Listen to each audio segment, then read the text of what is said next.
کہ دعا پہلی تو بات یہ ہے کہ انسان کو اس چیز کی ماننی چاہیے جو کہ ممکنات میں ہو.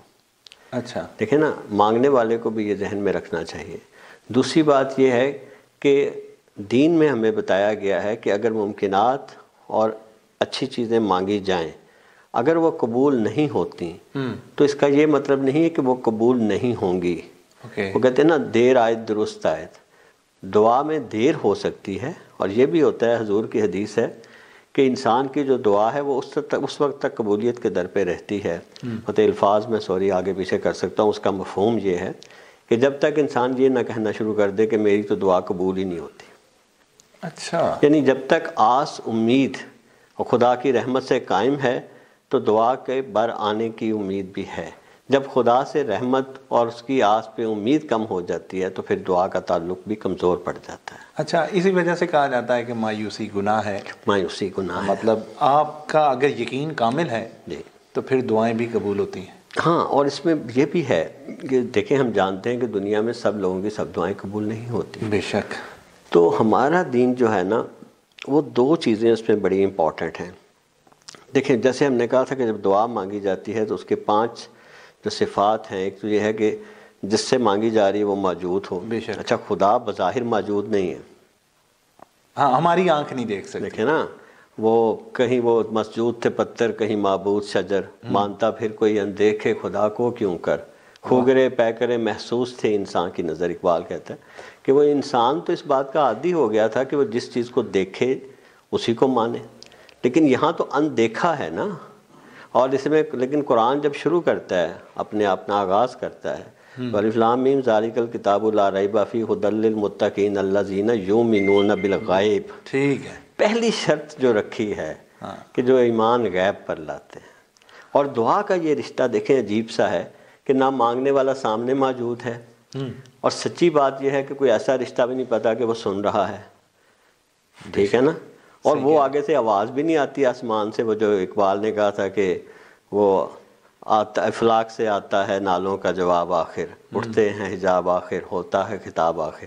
تو بظاہر کوئی جواب بھی نہیں آ رہا. تو پھر یہ رشتہ ہے کیا؟ یہ یقین کا، ایمان کا، ایقان کا، اعتماد کا رشتہ ہے کہ میں جسے پکار رہا ہوں ان میں وہ ساری چیزیں شامل ہیں. تو دعا اس کے باوجود بھی اگر قبول نہیں ہو رہی، حضور کی حدیث ہے کہ انسان کو جنت شاید ان دعاؤں کی وجہ سے ملے گی جو قبول نہیں ہوئی. مطلب یہ درجات ایک لحاظ سے سمجھ لیں کمپنسیشن.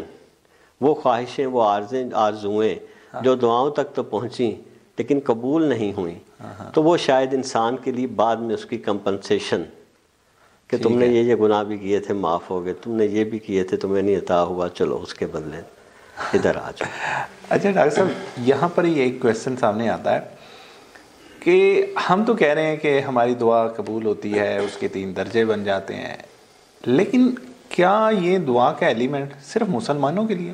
نہیں، ایسا نہیں ہے. دیکھیں، دعا ہر مذہب میں تھی، اور ایون اگر کسی کا کسی مذہب سے تعلق نہیں، اس کا اپنے خالق سے مخلوق کا رشتہ تو قائم ہے نا.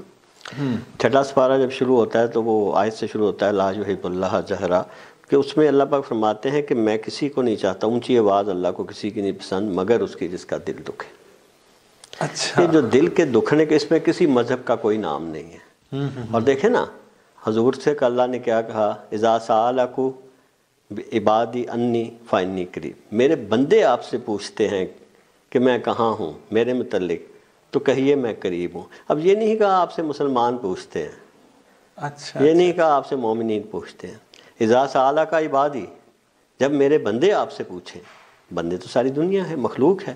بے شک. آگے سے جواب کیا ہے، فانی قریب، تو میں قریب ہوں. اجیب الدعوت الداعی اذا دعان. اب یہاں پھر کسی ایمان فرقے کا ذکر نہیں ہے. میں ہر دعا پکارنے والے کی پکار سنتا ہوں جب وہ پکارتا ہے.